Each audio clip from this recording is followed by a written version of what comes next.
Good morning students, कैसे हो सब। आज फिर अपना जो टॉपिक चल रहा है जीन उत्परिवर्तन। जीन उत्परिवर्तन का आज अपन पार्ट 2 पढ़ेंगे। फर्स्ट पार्ट में अपन ने जो टाइप्स पढ़ रहे थे उसमें अपन ने दो महत्वपूर्ण जो प्रकार थे इसके उनके बारे में अपन ने स्टडी की थी, जिसके अंतर्गत अपन मुख्य रूप से जैसे संक्रमण है, अनुपतन है, वो मुख्य रूप से अपन ने पढ़े थे। आज अपन पढ़ने जा रहे हैं फ्रेम शिफ्ट जीन उत्परिवर्तन। दो पढ़ चुके थे अपन, अनुपतन और थर्ड है फ्रेम शिफ्ट उत्परिवर्तन। तो देखिए नाम से स्पष्ट है, फ्रेम यानी एक निश्चित जो सीक्वेंस है, एक फ्रेम है, उसकी बात होगी। यानी इसके अंतर्गत एक निश्चित जो फ्रेम है, एक सीक्वेंस, उस सीक्वेंस में कोई ना कोई चेंजेज आ रहा है न्यूक्लियोटाइड्स में, तो वो जो उत्परिवर्तन होगा वो कौन सा होगा? फ्रेम शिफ्ट उत्परिवर्तन होगा। भाई अपन ने शुरू में पढ़े संक्रमण और अनुपतन, उनमें तो क्या था? Purine to purine, pyrimidine to pyrimidine changes था, पिरिमिडिन टू प्यूरिन या प्यूरिन टू पिरिमिडिन चेंजेस था। लेकिन फ्रेम शिफ्ट उत्परिवर्तन में क्या आ रहा है कि जो न्यूक्लियोटाइड की सीक्वेंस है, यानी न्यूक्लियोटाइड्स के क्रम में क्या हो रहा है? परिवर्तन हो रहा है। तो जब न्यूक्लियोटाइड्स के क्रम में परिवर्तन हो रहा है, इसका मतलब ऐसा कौन सा उत्परिवर्तन, जीन उत्परिवर्तन कहलाएगा? फ्रेम शिफ्ट उत्परिवर्तन कहलाएगा। फ्रेम शिफ्ट उत्परिवर्तन के अंतर्गत देखिए, जैसे मैं आपको बता दूं कि एक अपन एग्जांपल लेते हैं इसके अंतर्गत। जैसे अपन कोई भी न्यूक्लियोटाइड का सीक्वेंस ले लें, जैसे CATCA है, इसी सीक्वेंस में अपन लेंगे CATCA, ये एक सीक्वेंस है। कंटिन्यू इसी सीक्वेंस के अकॉर्डिंग नाइट्रोजन बेसिस क्या है? सीक्वेंस में अरेंजमेंट है, व्यवस्थित है। ये साइटोसिन, एडेनिन, थाइमिन, साइटोसिन, फिर वापिस एडेनिन आ गया, फिर cytosine, adenine, thymine, cytosine, adenine. अब जब ये सीक्वेंस है, इसमें कोई भी एक नाइट्रोजनिक जो बेसिस है उसकी सीक्वेंस को अपन चेंज कर दें, या अब सीक्वेंस है वो चेंज हो जाती है, तब क्या होता है? देखिए जैसे अपन इसको पढ़ते हैं CATCA, ये एक सीक्वेंस है। और सेकंड सीक्वेंस में अपन ऐसा कर सकते हैं कि मुख्य रूप से देखिए इसके अंतर्गत क्या है कि एक जो नाइट्रोजन बेसिस है वो दूसरे नाइट्रोजन बेसिस में क्या हो रहा है? कुछ ना कुछ चेंजेस तो हो रहा है। अब कुछ ना कुछ जहां चेंज हो रहा है, तो चेंज के लिए अपन को ये भी देखना है कि यहाँ जैसे CATCA हो गया, अब मैं यहाँ C की जगह मैं क्या कर दूं? मान लो T कर दूं, और फिर आगे वाली सीक्वेंस कर दूं ATCA। अब ये जो पहले अपन जिस सीक्वेंस पढ़ रहे थे CATCA, जो नाइट्रोजन बेसिस न्यूक्लियोटाइड्स की जो सीक्वेंस थी, सेकंड क्रम भी सेम ही था। लेकिन जब उत्परिवर्तन हुआ, जब जीन स्ट्रक्चर में चेंजेज हुआ, तो जीन स्ट्रक्चर में चेंजेज होने के साथ ही क्या हुआ? अब क्रम बदल गया। CATCA बिल्कुल सही है, लेकिन अगला क्या है? TATCA हो गया। तो जो सीक्वेंस है वो यहाँ पे क्या हुई है? चेंज हुई है। यानी जो फ्रेम थी, जो निश्चित फ्रेम में न्यूक्लियोटाइड जो नाइट्रोजन बेसिस थे वो अरेंज्ड थे, तो इसके अंतर्गत इस फ्रेम में क्या हुआ है? चेंज हुआ है। तो ये किस प्रकार का उत्परिवर्तन हो गया? फ्रेम शिफ्ट उत्परिवर्तन हो गया। तो फ्रेम शिफ्ट उत्परिवर्तन के अंतर्गत हुआ क्या कि जो मुख्य रूप से न्यूक्लियोटाइड्स का जो एक सीक्वेंस था उसमें या तो कमी हो जाती है या जुड़ जाता है, या क्या हो जाएगा? मुख्य रूप से चेंज हो जाएगा। तो पूरे के पूरे जीन्स को, जीनों के क्रम को पढ़ने का या फ्रेम को पढ़ने का जो क्रम है वो मुख्य रूप से क्या हो जाएगा? इसके अंतर्गत बदल जाएगा। अब देखिए आगे अपन नेक्स्ट पढ़ते हैं निरर्थक जीन उत्परिवर्तन। फोर्थ कौन सा है? निरर्थक जीन उत्परिवर्तन। देखिए नाम से थोड़ा स्पष्ट है, वैसे आप 11वीं क्लास में बात पढ़ रहे हो। दो प्रकार के जेनेटिक कोड होते हैं, एक जेनेटिक कोड होता है अर्थक और एक जेनेटिक कोड होता है निरर्थक। तो दो प्रकार के जो जेनेटिक कोड होते हैं, एक अर्थक होता है एक निरर्थक होता है। मैं बता दूं आपको, एक कौन सा होता है, अर्थक जेनेटिक कोड होता है, और एक कौन सा होता है, निरर्थक जेनेटिक कोड होता है। यानी इसको अपन सेंस कोडोन बोलते हैं, इसको नॉन सेंस कोडोन बोलते हैं। यानी ये जो कोडोन होते हैं ये प्रोटीन संश्लेषण की जो प्रोसेस होती है उसमें पार्टिसिपेट करते हैं, जिनको अपन 61 जो जेनेटिक कोड है उनके अंतर्गत मानते हैं मुख्य रूप से। और निरर्थक होते हैं वो, यानी प्रोटीन संश्लेषण की जो प्रोसेस है, कौन सी प्रोसेस है, प्रोटीन संश्लेषण की जो प्रक्रिया है जिसको अपन अनुवादन की प्रक्रिया कहते हैं, उस अनुवादन की प्रक्रिया में क्या करते हैं, निरोधक की भूमिका निभाते हैं। किसकी भूमिका निभाते हैं, निरोधक की निभाते हैं, रोकने वाले की भूमिका निभाते हैं। इसमें मुख्य रूप से जो 3 जेनेटिक कोड हैं, एक जेनेटिक कोड है UAA है, एक UAG है और एक UGA है। ये 3 प्रमुख जेनेटिक कोड होते हैं। ये क्या करते हैं कि प्रोटीन संश्लेषण की जो प्रक्रिया हो रही है, अनुवादन की जो प्रक्रिया हो रही है, उस अनुवादन या प्रोटीन संश्लेषण की प्रक्रिया को क्या करते हैं, रोकने का काम करते हैं। यानी इनकी उपस्थिति से क्या हो जाता है, प्रोटीन संश्लेषण की प्रक्रिया हो जाती है, वो रुक जाती है। अब जब इनकी उपस्थिति से प्रोटीन संश्लेषण की प्रक्रिया रुक जाती है तो इसका मतलब क्या हुआ, जब प्रोटीन संश्लेषण की प्रोसेस हो रही है तो कोई ना कोई क्या है बीच में जो जेनेटिक कोड है, जो नॉन सेंस जेनेटिक कोड है, वो क्या हो जाएगा, बीच में उसकी सीक्वेंस में आ जाएगा। जैसे अपने एग्जांपल लेते हैं, ये एक एग्जांपल है, ये एक एग्जांपल है, ये एक जेनेटिक कोडोन्स का क्रम है। और जब ये नाइट्रोजन बेसेज इस सीक्वेंस में अरेंज है तो पूरी की पूरी प्रोसेस के तहत क्या होता है, प्रोटीन संश्लेषण की प्रोसेस को क्या कर रहे हैं, कंप्लीट कर रहे हैं। लेकिन जब इस सीक्वेंस के अंतर्गत कोई ऐसा जेनेटिक कोड आ जाएगा, कोई ऐसा निरर्थक या रोधक कोडोन आ जाएगा जो इस पूरी की पूरी प्रोसेस के अंतर्गत क्या करेगा, रुकावट डालेगा। अब जैसे मैं आपको बता दूं कि ये एक जेनेटिक कोड का क्रम हो गया, क्योंकि जेनेटिक कोड आपने पढ़ा है कि जेनेटिक कोड क्या होते हैं, त्रिक होते हैं। 3 नाइट्रोजनी बेसेस मिलके 64 प्रकार के जेनेटिक कोड्स का निर्माण करते हैं। अब देखिए जेनेटिक कोड क्या होते हैं, त्रिक होते हैं। अब इस सीक्वेंस में थोड़ा चेंज आ जाएगा, मान लीजिए अचानक कोई चेंज आ जाए, GA एक सीक्वेंस है और दूसरी भी अपन मान लें कि ये सीक्वेंस है,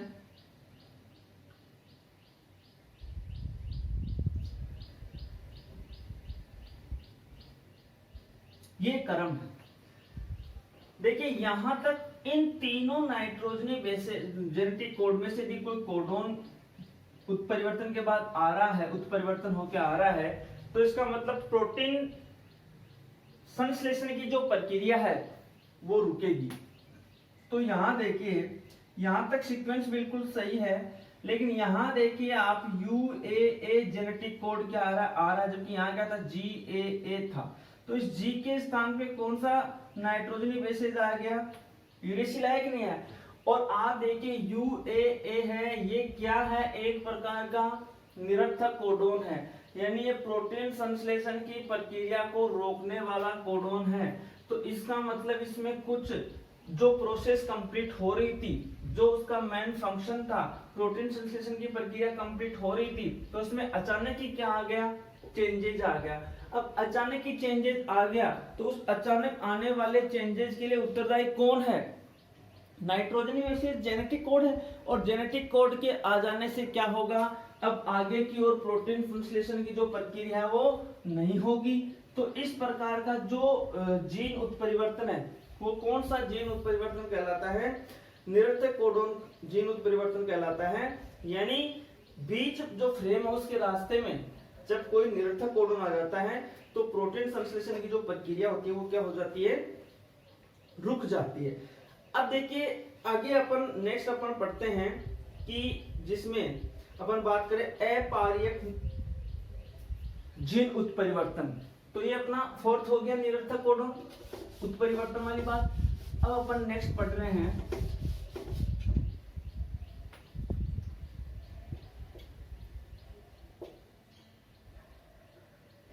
जीन उत्परिवर्तन। तो जीन उत्परिवर्तन के प्रकार में ये पांचवा जीन उत्परिवर्तन का टाइप है, जिसमें अपन बात कर रहे हैं कि जब कोई भी न्यूक्लियोटाइड है वो जिस क्रम में व्यवस्थित होते हैं। अब आपने देखा यदि उसमें कोई भी मुख्य रूप से कोई भी न्यूक्लियोटाइड का क्रम है वो यदि बदल रहा है, अब कोई भी न्यूक्लियोटाइड का क्रम बदल रहा है तो इसका सीधा सीधा सा मतलब क्या हुआ कि उसके अंतर्गत जो भी प्रोसेस है उस प्रोसेस में क्या होना है? चेंज होना है। जैसे अपन एक बात पढ़ी थी पहले कि मुख्य रूप से जो सिकल सेल एनीमिया रोग है, सिकल सेल एनीमिया रोग के अंतर्गत क्या होता है कि एक विशिष्ट प्रकार का जो कौन सा एमिनोमल बनता है? ग्लूटामिन एमिनोमल बनता है। और ग्लूटामिन एमिनो अम्ल को जो भी जेनेटिक कोड क्या होते हैं? कंट्रोल करते हैं। अब वो कंट्रोल करने वाले जो जेनेटिक कोडोन होते हैं उनको अपन ने मुख्य रूप से कहा था कि जो GAG जेनेटिक कोडोन होता है वो क्या करता है? ग्लूटामिन के संश्लेषण के लिए उत्तरदायी है। पढ़ा था अपने सिकल सेल एनीमिया में। जब अपन ने पढ़ा था कि इस न्यूक्लियोटाइड के क्रम में चेंज आ जाएगा तो क्या हो जाएगा? GUG। तो ये 6वें नंबर का जो ग्लूटामिन था अब वो किसका संश्लेषण हो जाएगा? वेलिन का हो जाएगा। कौन से एमिनोमल का संश्लेषण हो जाएगा? वेलिन का हो जाएगा। तो जो एक निश्चित सीक्वेंस में जेनेटिक कोड थे जिसमें कोई ना कोई एक नाइट्रोजनी बेसेज में चेंज हुआ और नाइट्रोजनी बेसेज में चेंज होने के फलस्वरूप अपन को क्या मिला कि जो उसका जो मेन फंक्शन था, वो फंक्शन अब क्या हो गया? चेंज हो गया। और उसका परिणाम क्या निकला? जो ग्लूटामिन तो एक नॉर्मल कंडीशन में थी, अब उसका परिणाम ये निकला कि उसके वेलिन में जब वो प्रतिस्थापन हुआ तो उससे कौन सा रोग उत्पन्न हो गया? सिकल सेल एनीमिया रोग उत्पन्न हो गया। इस कंडीशन में कौन सा रोग उत्पन्न हो गया? सिकल सेल एनीमिया रोग वो मुख्य रूप से क्या हो गया? इसके अंतर्गत उत्पन्न हो गया। अब देखिए नेक्स्ट सीक्वेंस की अपन बात कर रहे हैं। नेक्स्ट के अंतर्गत छठवां है अपना नील, जिसको अपन बोल देते हैं साइलेंट कोडोन। साइलेंट कोडोन क्या था? साइलेंट जो जीन उत्परिवर्तन है नीक है। अधिकांश जो जीन उत्परिवर्तन होते हैं उन अधिकांश जीन उत्परिवर्तनों में होता क्या है कि वो अपना जो फिनोटाइप होता है, अपना जो लक्षण प्रारूप होता है, उस लक्षण प्रारूप को वो प्रकट ही नहीं होने देते हैं। और लक्षण प्रारूप प्रकट नहीं होता है यानी उत्परिवर्तन तो होता है लेकिन जो लक्षण प्रारूप है, जो फिनोटाइप कंडीशन है वो क्या नहीं होती है? इसके अंतर्गत दिखाई नहीं देती है। अब जो फिनोटाइप कंडीशन इसके अंतर्गत दिखाई नहीं देती है तो इसका सीधा सीधा सा मतलब हुआ कि उत्परिवर्तन तो हो रहा है लेकिन उसके अंतर्गत कोई फिनोटाइपिक चेंज नहीं हो पा रहा है। और फिनोटाइपिक चेंज नहीं हो पाने के कारण सीधा सीधा सा अर्थ ये निकला कि इस प्रकार का उत्परिवर्तन है वो कोई प्रभावी ऐसा लक्षण प्रकट नहीं कर पाता है, ऐसा कोई रोग होता है उसको प्रकट नहीं कर पाता है। तो ये 6 प्रकार के मुख्य रूप से क्या थे? जीन उत्परिवर्तन थे। अब देखिए अपन बात करते हैं जीन उत्परिवर्तनों की विशेषताएं, यानी इस जीन उत्परिवर्तन की विशेषताएं क्या हैं।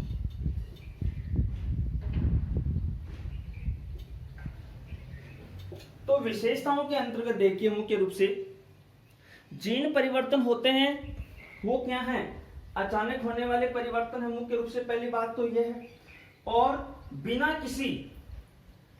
किसी पूर्वानुमान के क्या होते हैं, जीन परिवर्तन हो सकते हैं। और जीन उत्परिवर्तन होते हैं वो एक निश्चित दिशा में होते हैं, यानी एक निश्चित दिशा में क्या होते हैं, ऐसे उत्परिवर्तन होते हैं। और सभी जीवों में, वर्तमान में जितने भी जीव होते हैं उन सभी जीवों में क्या होते हैं, ऐसे जो उत्परिवर्तन होते हैं वो मुख्य रूप से क्या होते हैं, पाए जाते हैं। यानी जीन परिवर्तन होते हैं वो, सबसे पहली बात है कि जीव में ऐसे जो जीन उत्परिवर्तन होते हैं वो क्या होते हैं, अचानक होते हैं। पहली बात तो क्या आई कि जो जीव में ऐसे उत्परिवर्तन हो रहे हैं वो क्या होते हैं, अचानक होते हैं। और दूसरी चीज, बिना किसी कोई पूरा अनुमान नहीं लगा सकते कि भाई जीन उत्परिवर्तन होगा, तो बिना किसी पूर्वानुमान के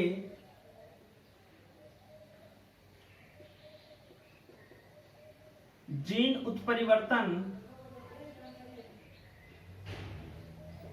होते हैं। यानी जब जीन उत्परिवर्तन होते हैं तो इनमें किसी भी प्रकार का कोई भी पूर्व अनुमान क्या होता है, नहीं होता है। अब अपन देखते हैं कि सभी प्रकार के जो जीव होते हैं उनमें मुख्य रूप से क्या होते हैं, जीन उत्परिवर्तन होते हैं, ऐसी बात तो नहीं है। कुछ जीन परिवर्तन होते हैं वो दिखाई दे जाते हैं और कुछ जीन परिवर्तन होते हैं वो क्या नहीं होते हैं, दिखाई नहीं देते हैं। तो अधिकांशतः अपन देखते हैं जो जीन परिवर्तन होते हैं वो क्या होते हैं, जीवों के लिए हानिकारक ही होते हैं। तो अपन एक विशेषता लिख सकते हैं कि अधिकतर जीन उत्परिवर्तन, अधिकतर जीन उत्परिवर्तन जीवों के लिए हानिकारक होते हैं। कैसे होते हैं हानिकारक, जैसे अपन ने देखा सिकल सेल एनीमिया डिजीज हो रही है तो जीन उत्परिवर्तन के कारण ही हो रही है। प्रोटीन संश्लेषण की प्रक्रिया रुक रही है, इसका मतलब वो भी किसके कारण हो रही है, जीन उत्परिवर्तन के कारण ही हो रही है। इसका मतलब अपन ये कह सकते हैं कि यदि कोई भी जीन उत्परिवर्तन, क्योंकि मुख्य रूप से अप्रभावी रूप में होता है, लेकिन यदि कोई जीव परिवर्तन प्रभावी रूप में हो रहा है तो जब जीन उत्परिवर्तन प्रभावी रूप में हो, यानी जो जीन्स होते हैं जो युग्म विकल्पी के रूप में प्रभावी जीन्स के रूप में हो, तो जीव की मृत्यु हो जाती है। ये काफी इंपॉर्टेंट बात है, अपने शुरू में भी पढ़ करके आए हैं कि यदि अप्रभावी जीन होता है वो अपना प्रभाव तो दिखाएगा लेकिन वो घातक नहीं होगा।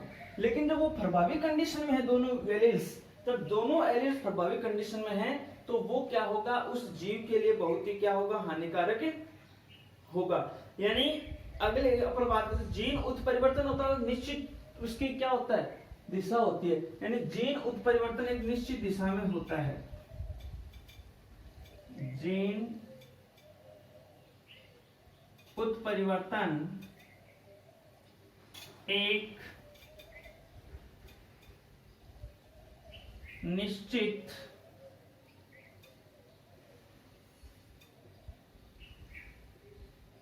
दिशा में होता है। यानी विशेषता है, जीन उत्परिवर्तन क्या होता है, बिल्कुल एक निश्चित दिशा के अंतर्गत होता है। और दूसरी अपन ये बात करें कि अधिकतर जो उत्परिवर्तन होते हैं, मैंने आपको बता दिया कि वो जीवों के लिए क्या होते हैं, हानिकारक होते हैं। और कोई भी चाहे जीन हो,